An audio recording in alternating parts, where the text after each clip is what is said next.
بسم الله الرحمن الرحيم. الحمد لله والصلاة والسلام على رسول الله صلى الله تعالى عليه وسلم.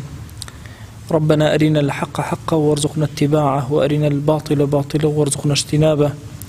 ربنا آتنا في الدنيا حسنة وفي الآخرة حسنة وقنا عذاب النار.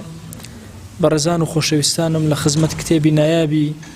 الأذكار إمام النووي قيشتنا باس خواسي قنوت نيجي بياني درسي بيشو لخزمة أو فرمايشتا بوين كبيغمريان صلى الله عليه وآله وسلم أنس بمان إجارته أفرمي خوشوستمان صلى الله عليه وآله وسلم لم يزل يقنت بردوام قنوتي إخوان في الصبح لن يجي بياني حتى فارق الدنيا حتى وكو جياني بجهشت وتأواخير حياتي بيغمري صلى الله عليه وآله وسلم يا بردوام 8 ساڵەی خزمەتی ئەنەس لە خزمەت پێغەمبەریانە صلى الله عليه وآله وسلم ئەی بینی پێغەمبەریان صلى الله عليه وآله وسلم لە نوێژی بەیانیا قنوتی ئەخوێن و هەندێک لە ڕەئیەکانی ناو مەزهەب لەسەر قنوت و شێوازی قنوت و ئەنەمان باس کرد. ئەوەی کە بەلامەوە گرنگە بەنسبەت گەنجانی بەڕێزەوە کە ئەم بابەتە زیاتر بۆیان ڕۆشن کەمەوە کە دیارە لە فکری هەندێک کەس لە هەرێمی کوردستانە ئەوە تەسبیت بووە کە قنوت لە نوێژی بەیانیا بیدعەتە کە ئەمە هەڵەیەکی زۆر گەورەی فقهیە. هەر کەس پێی وابێ بیدعەتە حتمەن لە خزمەت فەرمایشتەکانە ژیانی بەسەر نەبردووە و هەڵەیەکی زۆر گەورەی کردو. ئەم کتێبەی بەردەستم ئەم کتێبی ئەذکاری ئیمامی کتێبی زاد المعادی زانای پایەبەرز ابن القەیم ڕەزا و ڕەحمەتی خوای لێ بێ. زاد المعاد کتێبێکە لە سیران وسراوە بەڵام تەرتیبێکی فقهی هەیە، سیرەیەکە تەرتیبێکی فقهی هەیە، واتە چۆن پێغەمبەری خوا صلی الله عليه و آله وسلم دەستنوێژی کردووە، چۆن نوێژی کردووە، چۆن زەکات، چۆن حەج، هەموو ئەمانەی باس کردووە. ئەم کتێبە زۆر نایابە. ئێستا ئەم چاپەی لە بەردەستی منایە 6 مجەلەدە، هەر بەشەی حتا یعنی تەلاق ئەحکامەکان هەموو ئەحکامە فقهیەکانی لە سیرەی پێغەمبەری خوا صلی الله عليه و آله وسلم باس کردووە. لێرە باسی قنوتی پێغەمبەری خوا صلی الله عليه و آله وسلم کردووە، هەموو ئاڕاءەکانی هێناوە. ڕەئیمان هەیە کە هەر بڕوای بە قنوت نییە لە فقهی ئیسلامیە، ڕەئی هەیە لە هیچ کاتێکا بڕوای بە قنوت نییە. ڕەئیش هەیە پێی وایە هەموو پێنج نوێژەکە بێ قنوت بخوێن، ئەوە دوو ڕەئی. ڕەئی سێهەممان ئەوەیە ئەڵێ لە کاتی بەڵایە قنوتەکان ئەخوێنی، لە کاتی غەیری بەڵا ناخوێنی. ڕەئی چوارەممان ئەفەرمێ ئەوەیە لە نوێژی بەیانیانە قنوتەکان ئەخوێنی لەگەڵ ویترە لە کۆتایی با بڵێن 15 ڕەمەزان، کۆتایی دووهەمی ڕەمەزان یان نیوەی دووهەمی ڕەمەزان قنوتە خوێن. لێرە ئەم زانە پایەبەرزە هەموو ڕەئیەکانی بە تەفسیل باس کردووە. ئەوەی کە لێرە طبعا ڕەئی خۆی ئەو هەیە چونکە ئەوان ئەحمەدی مەزەبن، ڕەئی ئەو هەیە تەنها لە کاتی نەوازی لە ئەخوێنرێ، بەڵام سەیری ئەم کەلیماتانەکەن کە ئەم پیاوە گەورە ئەفەرمێ. باسی ئەهلی حەدیثەکە ئەفەرمێ ومع هذا لا ينكرون على من داوم عليه. ئەو کەسەی بەردەوام لە نوێژی بەیانیا قنوتی خوێندبێ ئینکاریان نەکردووە، ولا يكرهون فعله، بە هیچ شێوازێک بە کەڕاتیشیان نەزانیوە کە یەکێ بیکە، ولا يرونه بدعة، بە بدعەشیان نەزانیوە، ولا فاعله مخالفا للسنة، أو كسش كذبتي قد نانوتوا مخالفي السنة، كما لا ينكرون على من أنكره عند النوازل. أوش كإنكاري كاتي النوازل أو لو كاتشان إنكاري أيشان نكردوا، ولا يرون تركه بدعة، أو كسش وازل بين وتبتيان بدعتي كروا، ولا تاركه مخالفا للسنة، يا تركي كروا مخالفي للسنة، بل من قنت فقد أحسن، ومن لم يقنت ومن تركه فقد أحسن. أو كسي قنوتي خندوا زور بيانوتو زور باشكر أحسن لحسن قورتره، يعني چاکترین کار کردو، چاکترین کار کردو. اگر نشی کرد به هر تو انا چاکترین کار کردو، چون ادله زور و قوت المساله زور فرمایشتاتو کنی کردو، فرمایشتاتو که کردو دی، فرمایشتاتو مانگی کردی، يعني زور حديثي لسره. وما اختلاف علماء لسره. والله خوشمان كمذهب امام الشافعي الرأي أوبيا وجورمان قرتوا وناتوين لولا ريرا ولا بدين لو أشياء كبير بلا من أو ريرا وناقرم بەڵام ئەگەر زۆر خۆی مانووکە لەوە ئەسێ لە 7 مەسئلە بتوانێت لا بدە ئەگەر هەرەسێتەوە سەر مەزەب ناتوانێت لە مەزەبەکە لا بدە بۆیە سنەتە لە نوێژی بەیانیانە ئەگەر بە تەنهاش نوێژە کرد قونوت بخوێنی سنەتە لە نوێژی بەیانیا بە تەنهاش نوێژە کرد قونوت بخوێن حەزم کرد ئەو چەند دێڕەی ئیمام تامۆ بخوێنمەوە کە بۆی چاومان بکرێتەوە ئایا مەسەلەن ئەم نەکردنی با بڵێن قونوت یان نەخوێندنی قونوت ئایا یا کەسێک ئەی خوێنێ ئایا ئەمە بدعەتە ئەوە بدعەتە نە ئەم مەسەلە تەوسیعەتی هەیە مەسەلەیەکی فقهیە ئەو کەسێک کە ئەیکا بدعەتی نەکردووە و مخالفەی سنەتیشی نەکردووە بەڵکو دەلیلیش هەیە وەکو دەلیلی کە ئیمام النەووی بۆی باسکردین ئەنەس بۆمان نەگێڕێتەوە بەردەوام پێغەمبەریان صلی الله عليه و آله وسلم حتا دنیا بەجێهێشت لە نوێژی بەیانیا قونوتی ئەخوێن ئێمە لە ئەمڕۆیە گیرۆ دەبووین بەوەی کە هەندێک شەباب لە مزگەوتەکانە یا دەست بەرز ناکاتەوە یا نایخوێنێ یا بە دوای فڵانە ئیمامە لەبەرە قونوتە خوێنە نوێژ ناکەم ئەمانە هەمووی هەڵەی گەورەن لە تێنەگەیشتن و قوڵ نەبوونەوە لە فقهی ئیسلامی چکە ئەو پیاوە سێرکەن فەقیهە ڕەئی خۆشی ئاوان نیە ئەوە احترام لە بەرامبەرەکان یەکرێت چکە ئەو مەسەلەیەکی فقهی و بابەتێکی فقهیە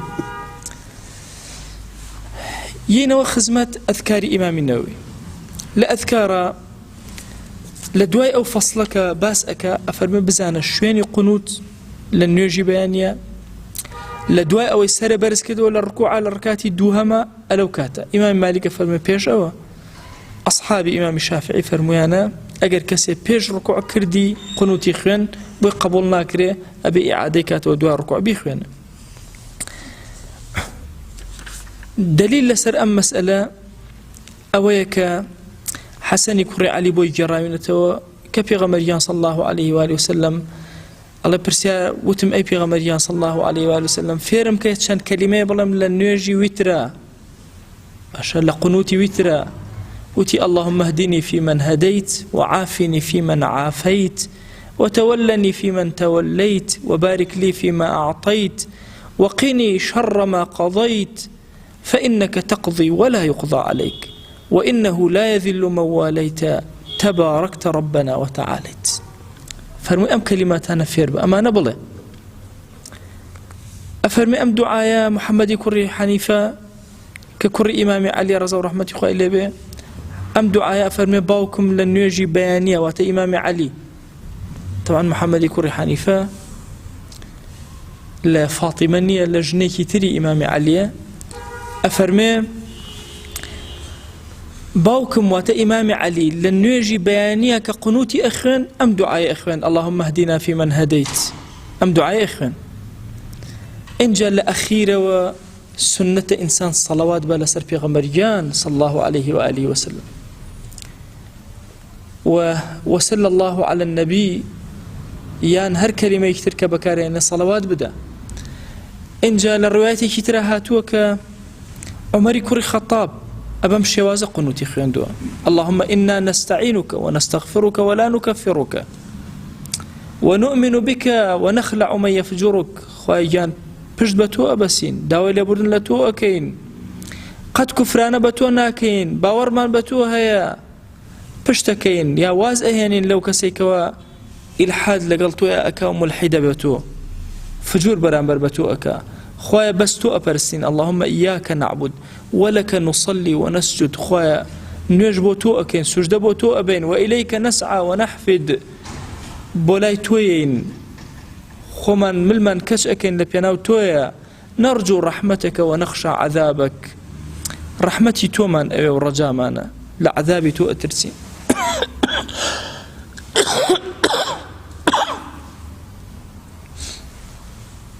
رحمتي تومان أبي لعذابي تو أترسين إن عذابك الجد بالكفار ملحق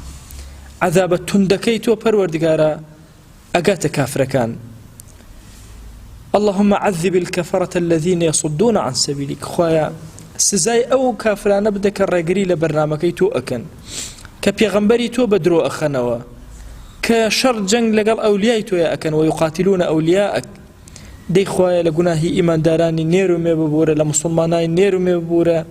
وأصلح ذات بينهم نيوانيان شاكا وألف بين قلوبهم لنيوان دلكاني أنا ألفت دروسك واجعل في قلوبهم الإيمان والحكمة خواه لدليانا إيمان وحكمة دانايتي دامزرنا وثبتهم على ملة رسولك تثبيتيان كلسن ملتي بغمريان صلى الله عليه وسلم منه وأوزعهم أن يوفوا بعهدك الذي عاهدتهم عليه خواه هاوكاريان بو أويك وفابوا عهدك بتويان داوة وانصرهم على عدوك وعدوهم إله الحق خواه بسدج مني خوان وخوتا سريان بخا وجعلنا منهم خواه امش بك ربيك أو كسانا أما من قول لإمام عمر ورضا ورحمة خواه لبه لقنوت كان يخوان دويتي هند أصحاب ما فرميتي سنة دواء أمدو قنوت إمام علي قنوت إمام عمر هردو كان كوكيتو يكم جار أو إمام علي عليتو دوا تجي أو إمام عمر واتا اللهم اهدنا علي دوا اللهم إنا نستعينك علي أفرمي أجر هاتو إنسان منفرد وبتنها نيرجي كرت أو هردو كان كوكاتو زور باش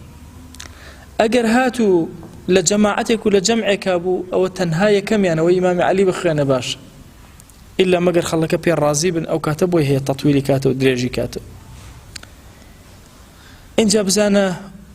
لما زبي خومانا هج دعايك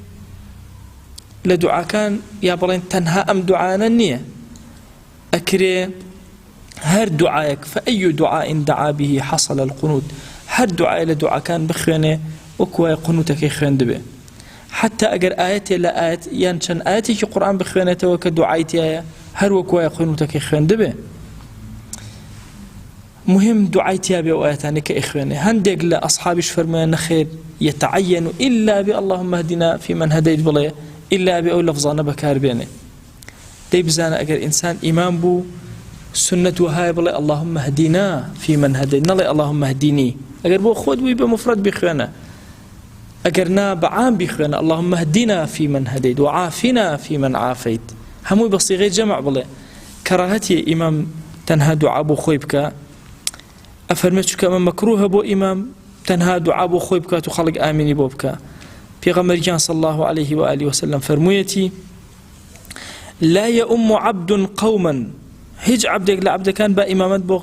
قومك نكا فيخص نفسه بدعوة دونهم دعاء بو خويبك لهر دعاءك بو أواني نكا فإن فعل فقد خانهم أجر هاد دعاء بو خويك خيانتي لو كسانك لو كلبشتي وكراهتي هي أزور كاد الله مثل إمامتها فقهي إمامة لخني قرآنك يقرنك فقهي إمامة شكو جاري وهي إنسان فقهي نية دعاء نابل لإمامته بهيش شوازي بو خوت بكي هر دعاء كي بدسي جمعي بكي بصفة بصيغة جمع بكي دروزني بالتحديدي بو خوتي بكي كراهتي لفرماش شافر فقط خانهم خيانتي كردو لو كسانك ولا بشتيون كدعاء بو خوي كردو بو أواني نكردو آية لقنوتا دزبر ذكرته ودزبر زناكرته شون قنوتا خوان باب اشترك إمام باسيك أفرمي اختلافي أما أصحابي أما اختلافي أنها آية دس كان برزكيته ويا دزبر زناكيته دس هني بدمو تشاوتا يا دزنا هني بدمو تشاوتا طبعا السنة وهاي لدعاية أصل لدعاية دزبر سكرنويا فرماشتكيش مان هاتوا اگر شي ضعفي كيتيا كإنسان دز بين بدا مشاوي على دعاء كليبو وبركتي أو دعوات أنك كلتي بردا مشاوي آية لقنوتي شاتو دز برزكتو دس يعني بدا مشاوتا اختلافي لما زبي خومانا قولي أرجح آوايا دس كان برزكيتو بلام دزنا يعني بدا مشاوتا لكاتي قنوتا آية دنگ برزكيتو يا دنگ نزمكيتو لنا قنوتا هيا الرأي كهمو كان دنگ برز كيتو هيا الرأي دنگ نزم كيتو أرجح أو هاي أو نيجاني كدنگ ينتيا برز كيتو بالقرآن وتنجي إوارة وعيشة وبياني إنسان دنگ برز كيتو لقنوتا أجر قنوتي خيان ونيجي نيورو لقى العصر أجر قنوتي خيان دنگ برز ناكاتو